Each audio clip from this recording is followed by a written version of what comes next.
Hey friends, welcome back to the channel. My name's Rohan. I'm a first year medical student studying at the University of Cambridge, and today we're going to be taking a look at one of the specific parts of the Cambridge application process, and that's the SAQ, which stands for the Supplementary Application Questionnaire. Just quickly before we get cracking, if you're a prospective medical student, then please check out my two previous videos on the personal statement. In this one, we go into detail about the general structure you should be including in your personal statement, as well as specific tips you can employ when you're drafting and editing your personal statement. And in this one, we see these principles in action by taking a look at my personal statement, which was successful in helping me gain a place at Cambridge University. So please check those videos out if you're a medic, because the personal statement is far more important than the SAQ. Anyway, let's dive in.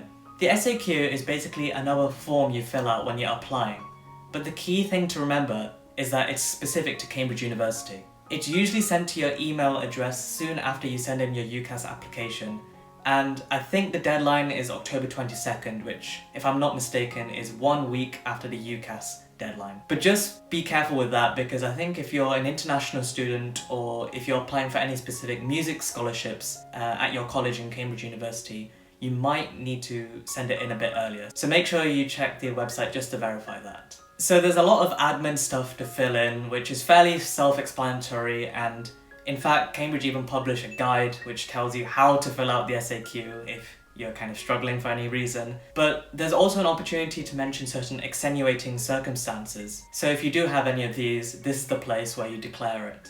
And I think one of the purposes of the SAQ is to make sure, as far as possible, people are more on a level playing field. So in case there's anything that you want the admissions tutors to know about, this is the place where you can talk about it and disclose it to them. So amongst all the admin stuff, you also have to put a photograph of yourself, and maybe just choose wisely, because this photograph does come on your CAM card, which you need to use to get into various places in Cambridge.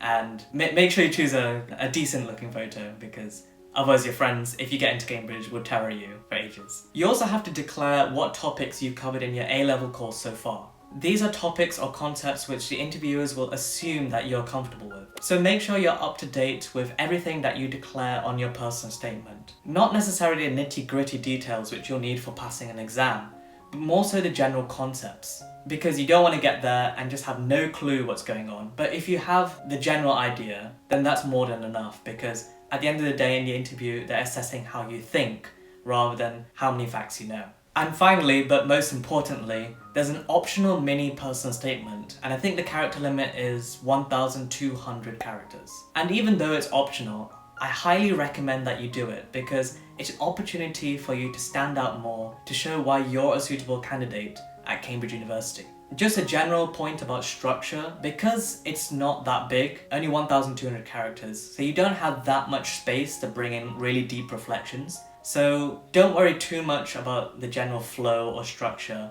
You just want to bring in some new ideas which you didn't have space to do so in your personal statement. Mine was literally one chunky paragraph about stuff we're going to talk about next. So the main things you should be talking about in your mini personal statement is why you think the teaching style at Cambridge University suits you, and you also want to portray your enthusiasm for the potential of studying your chosen course at Cambridge University. So the types of things you want to include are the course structure. So make it clear that you've gone to the course website and researched some of the modules you're going to be learning about potentially. And, maybe pick out a few and explain a bit why you're interested in that topic in particular.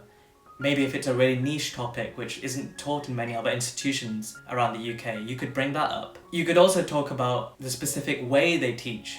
So in Cambridge for medicine, they have a traditional style of teaching where there's a clear preclinical and clinical divide, with the preclinical years really focused on basic sciences. And in the third year, you get an opportunity to intercalate and explore another subject outside medicine. So this is an opportunity which not many other medical schools in the UK give you. So these sorts of things you can really bring out to showcase your enthusiasm for the potential of studying at Cambridge. You can also mention specific research Cambridge University undertakes and the specific extra opportunities you get at Cambridge.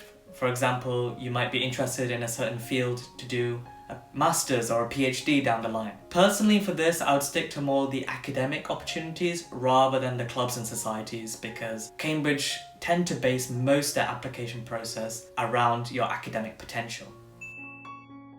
Also, this is a great place to talk about supervisions. So if you don't know, supervisions are basically small group teaching sessions. So you have one kind of expert in the field with 3 or 4 students. And these are very different to the traditional lectures because there's an opportunity to discuss with the academic and bounce ideas off each other. And you also discuss stuff like essays you write. And it's a really unique learning process. And to be honest, I find the supervisions like 3 or 4 times more draining than just rocking up to a lecture, and they really make you work hard. So if you can say something relevant to that, that could set your application apart by showing that you've researched how they teach at Cambridge University and how in turn that suits your learning style. The mini personal statement also gives you an opportunity to elaborate on stuff which you didn't really get space to do previously in your personal statement. Be careful not to just list stuff, because ideally you want to be able to convey your enthusiasm as well, rather than just listing stuff. Finally, I think it's important to give the impression that your decision to apply to Cambridge has really been well considered and well researched. So I remember in mine, I said I talked to a lot of current students and students in other medical schools as well. You really want to show clearly why you're applying to Cambridge University, for what specific reasons, what academic opportunities there are, rather than applying just for the prestige, because I know a lot of people do this, but they want to differentiate people's real motives. And I know this is not the perfect way to do it, but it goes some way to achieving that. Finally, just a quick warning, just like the personal statement, there's no place for arrogance in the SAQ. Don't use phrases such as, when I come to Cambridge, because that's not guaranteed at all at the moment, and it just leaves a really poor impression, and you might have a bit of a shock at interview. So that's pretty much it. Please don't stress about the SAQ. It takes much less work than your personal statement in your UCAS application. Instead, see it as an opportunity to enhance your application and really showcase your enthusiasm for potentially studying at Cambridge in the future to the admissions tutors. So if you found this video useful, please give it a thumbs up and leave a comment down below if you have any specific questions, and I'll definitely get back to you on those. If you haven't already done so, please consider hitting the subscribe button and clicking the bell icon to stay notified for more videos in this Applying to Medical School series. So take care and bye for now.